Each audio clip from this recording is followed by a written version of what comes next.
Bonjour à tous. Les archéologues sont parfois étonnés par leurs propres découvertes sur le passé. Ils regardent avec incrédulité ces découvertes incroyables, se demandant si elles sont réelles ou si elles ont été trompées d'une manière ou d'une autre. Le sentiment d'émerveillement qu'inspirent ces découvertes est un sentiment merveilleux, et nous espérons vous inspirer ce même sentiment à la fin de cette vidéo. Numéro 1. Vieilles lunettes. Lorsqu'il fait beau dehors, vous pourriez envisager de porter des lunettes de soleil pour protéger vos yeux de l'éclat de notre étoile natale. Nous associons les lunettes de soleil au temps chaud, mais il est parfois tout aussi important de les porter lorsqu'il fait froid. Lorsque la lumière du soleil se reflète sur la neige et la glace, elle peut provoquer la cécité des neiges.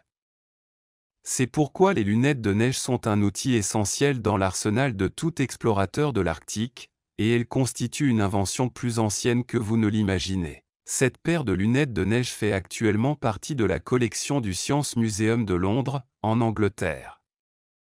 Ils sont faits de cuir brut et de pin, avec de petites rainures dans le cuir brut qui permettent à celui qui les porte de voir où ils vont. Ils ont même une caisse en bois pratique dans laquelle le propriétaire peut les ranger.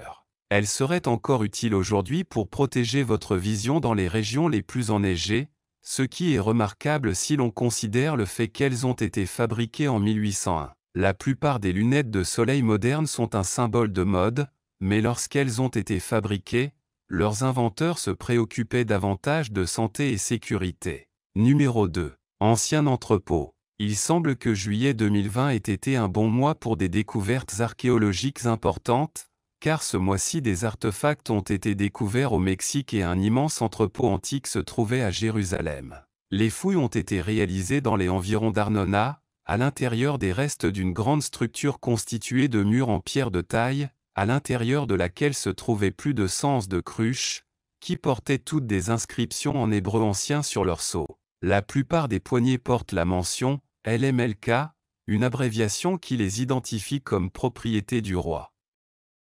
Mais il y a aussi les noms de 3 villes judéennes perdues depuis longtemps. Les études menées par l'équipe qui y travaille indiquent que le centre était utilisé il y a environ 2700 ans, à l'époque du roi Ézéchia et du roi Manassé, tous deux mentionnés dans l'Ancien Testament. Il semble qu'une certaine forme d'activité gouvernementale ait été menée sur le site, notamment la collecte et l'évaluation des taxes sur des produits tels que l'huile d'olive et le vin.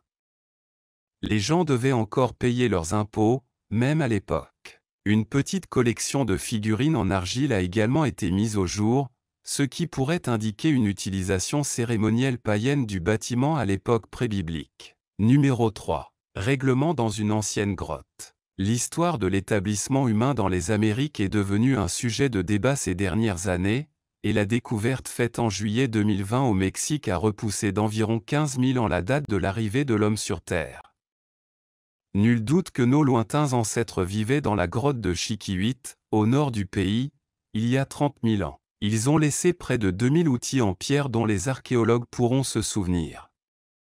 Le grand nombre d'outils, ainsi que d'autres artefacts trouvés sur le site, ont conduit les historiens à comparer la grotte à un type d'hôtel préhistorique, où un grand nombre d'humains vivaient ensemble pendant de courtes périodes. C'est une mauvaise nouvelle pour la théorie existante selon laquelle les Clovis furent la première civilisation organisée des Amériques.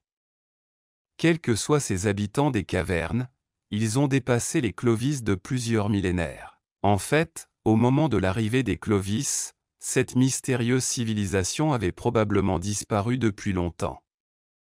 Le site de la grotte est difficile d'accès, mais offre une vue panoramique sur les environs. Cela l'aurait rendu idéal comme forteresse défensive primitive. Numéro 4. Multiculturalisme dans les grottes d'Ellora. Plus nous en découvrons sur les grottes d'Ellora à Virul, en Inde, plus elles deviennent étonnantes. Nous considérons le multiculturalisme comme un concept relativement moderne, mais les grottes fournissent de plus en plus de preuves que des fidèles de nombreuses religions différentes ont vécu et travaillé ensemble, heureux, dès le VIe siècle. Et y sont restés pendant au moins 400 ans. Il y a 34 monuments différents magnifiquement sculptés autour des grottes, y compris des édifices religieux et des décorations appartenant aux religions bouddhistes, hindoues et jaïnes. Un projet de construction d'une telle envergure ne serait probablement même pas envisagé aujourd'hui, c'est trop gros et le coût serait astronomique. Ensemble, les éléments artificiels du système couvrent une superficie de plus de 1 km². Il s'agit d'un exemple incroyable de collaboration humaine, malgré leurs différences dans les temps anciens, et peut-être que nous pouvons tous encore apprendre aujourd'hui. Malgré tout ce que nous avons pu voir du site, nous ne savons toujours pas qui a commencé les travaux ici ni pourquoi. Il semble avoir été spontanément abandonné après tant d'années d'utilisation. Numéro 5. Découverte de perles anciennes. Abu Dhabi regorge aujourd'hui de bijoux et de pierres précieuses, mais la plupart appartiennent aux personnes extrêmement riches qui y vivent. La présence de pierres précieuses sur Terre n'est pas quelque chose de nouveau. En fait, en octobre 2019, la plus ancienne perle du monde a été découverte sur l'île de Marawa, au large d'Abu Dhabi. La petite perle légèrement rose a été datée d'il y a environ 8000 ans et a été considérée par les historiens comme une preuve que les pierres précieuses étaient commercialisées comme des biens de valeur, même à l'époque néolithique. Il semble que nos anciens ancêtres étaient aussi enthousiasmés par les accessoires élégants que nous le sommes aujourd'hui. Les pierres étaient probablement utilisées comme bijoux, mais elles étaient également probablement utilisées comme marchandises à échanger contre des céramiques et d'autres produits mésopotamiens. La perle est la découverte la plus importante faite jusqu'à présent sur le site, mais l'île de Marawa a également récemment révélé un ensemble de perles de coquillages, de pointes de flèches en silex et de nombreuses belles céramiques. Tous les produits ont été récemment exposés dans le cadre de l'exposition « 10 000 ans de luxe » d'Abu Dhabi, au Louvre Abu Dhabi. Numéro 6. Sacrifice d'animaux. Personne ne sait avec certitude depuis combien de temps les humains ont gardé des animaux comme animaux de compagnie, mais une série de découvertes récentes en Égypte confirme que cette pratique dure depuis au moins 5000 ans. Malheureusement, il semble que les animaux de compagnie de cette époque n'aient pas toujours vécu une vie heureuse. Les restes de nombreux animaux exotiques ont été découverts près de Hierakonpolis, un ancien site cérémoniel égyptien, et il est probable qu'ils aient été enterrés près de leurs propriétaires après leur mort. D'après les blessures et les marques sur les restes d'animaux, parmi lesquels des hippopotames, des crocodiles, des babouins et même des éléphants, il semble qu'ils aient probablement été sacrifiés après le décès de leurs propriétaires afin qu'ils puissent les rejoindre dans l'au-delà. Plus macabre encore, certains os montrent des signes de blessures survenues bien avant la mort, suggérant, sans surprise, que garder un hippopotame sous contrôle dans un environnement domestique était parfois une occupation violente. On pense que posséder un animal exotique était un symbole de statut social dans l'Égypte ancienne, de la même manière que le serait aujourd'hui posséder une voiture coûteuse. Numéro 7. Ancien compteur kilométrique. Le compteur kilométrique de votre voiture enregistre la distance que vous parcourez lorsque vous conduisez. De manière plus générale, un odomètre peut être utilisé pour déterminer la distance d'un endroit à un autre.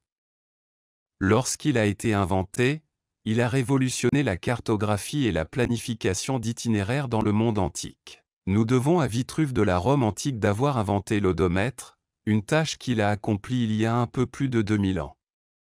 Son premier compteur kilométrique ressemblait un peu à une brouette avec une roue agrandie pleine de cailloux.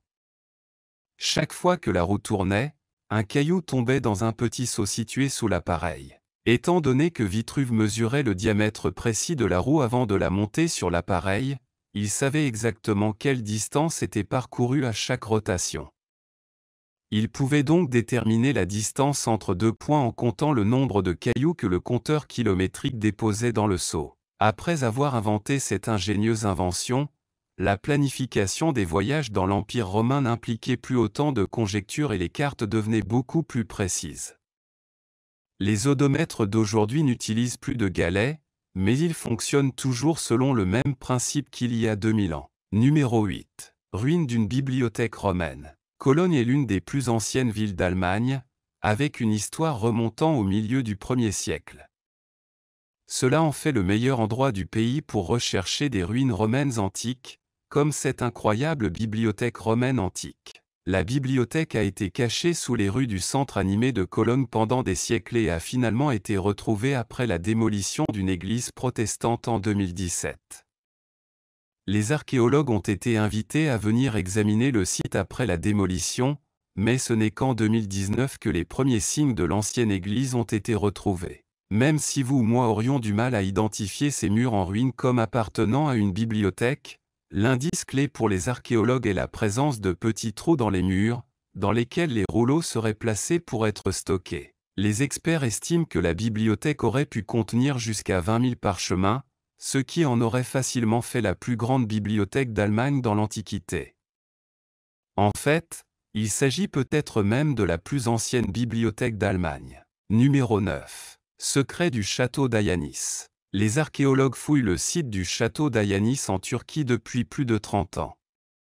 Durant cette période, ils ont rarement trouvé quelque chose de plus significatif ou unique que la plaque murale ornementale en bronze trouvée en septembre 2022. Le château est un point chaud pour les chasseurs de trésors car il a été construit pour le roi Urartien Rusa II, qui gouvernait ces territoires depuis la entre 680 et 693 avant JC.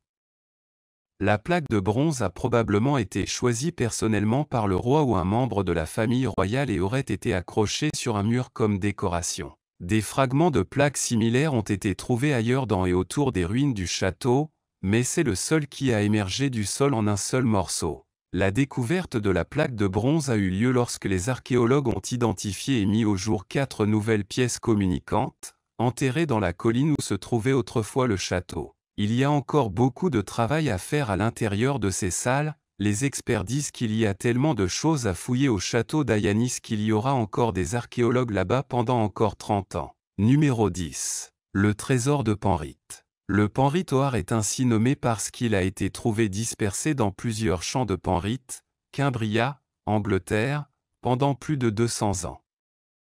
Le temps écoulé entre la découverte du premier artefact du trésor et la découverte du plus récent en fait l'une des découvertes de trésors les plus insolites de l'histoire britannique. Le trésor comprend un ensemble de broches penannulaires en argent fabriquées au Xe siècle. Le premier objet, une grande broche en forme de chardon, a été découvert en 1785. Une deuxième broche, presque identique à la première, a été trouvée à proximité en 1830. La plupart des objets du trésor ont été découverts par 2 équipes d'archéologues travaillant à proximité les unes des autres avec des détecteurs de métaux en 1989. Les historiens pensent que les grandes broches ont été initialement déposées délibérément les unes à côté des autres dans les années 1930, mais ils sont moins sûrs si le reste des objets a été délibérément abandonné ou enterré en même temps. Les pièces sont d'un style qui a été popularisé pour la première fois à l'époque romano-britannique, mais ce style a été adopté par les Vikings, et ces broches sont, en fait, presque certainement d'origine viking. Numéro 11. Figurines antiques en feuilles d'or. Les archéologues suédois sont toujours déconcertés par une récente découverte faite sur le site d'Aska. Dans les restes de ce qui semble être une grande salle montée sur une plateforme, ils ont trouvé 22 carrés de feuilles d'or qui, une fois soigneusement ouverts et examinés, montrent des figures humanoïdes s'embrassant. Il pourrait s'agir de représentations de personnes dansant. Bien qu'ils puissent confirmer que les créations ornées ont environ 1300 ans, ils n'ont aucune idée de qui les a réalisées ni pourquoi. Des fragments d'un nombre encore plus grand d'entre eux ont été trouvés, il pourrait donc y en avoir plus de 30 lorsqu'ils auront fini de les reconstruire.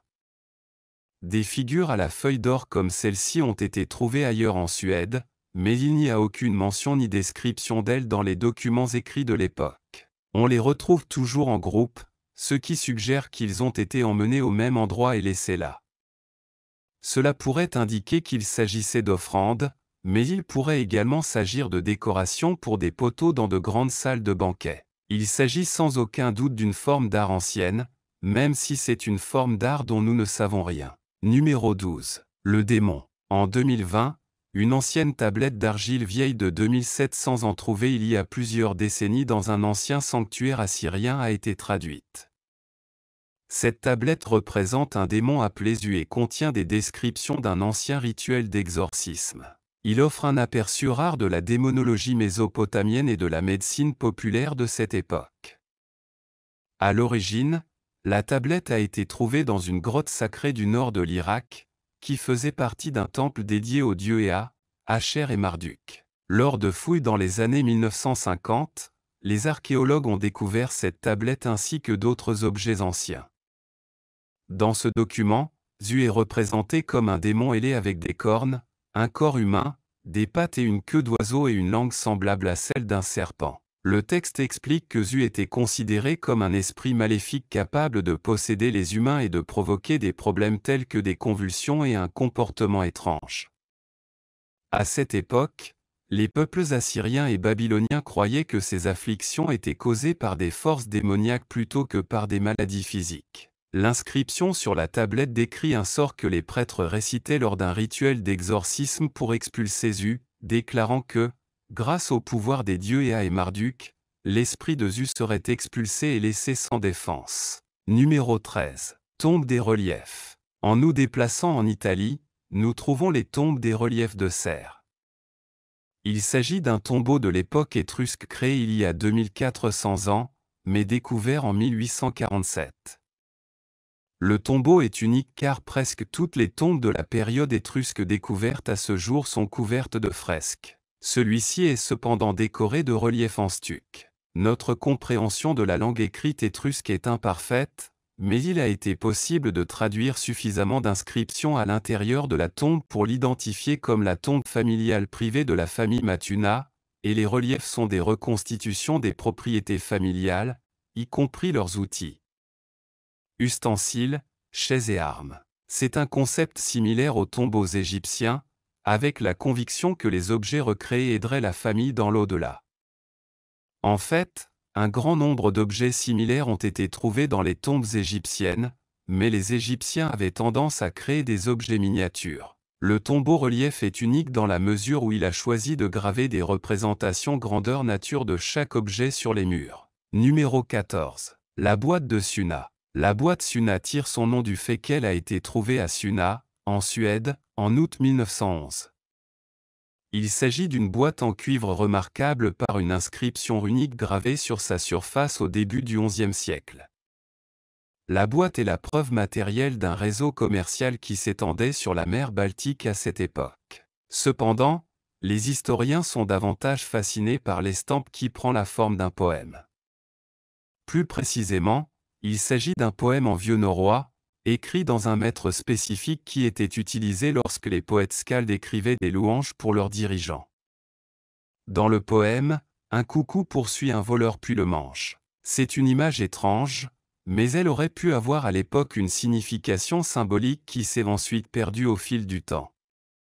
La boîte appartenait probablement à un marchand, qui l'aurait utilisée comme balance pour pouvoir peser de l'or et de l'argent où qu'il se trouve. Une deuxième inscription ressemblant à un graffiti sur la boîte se traduit par « étoile colorée de Vermin », mais on ne sait pas si Vermin était le propriétaire initial de la boîte. Numéro 15. Mystère des pierres bleues de Stonehenge. On sait beaucoup de choses sur Stonehenge, le célèbre cercle de pierres anglais, mais il reste un lieu rempli de grands mystères.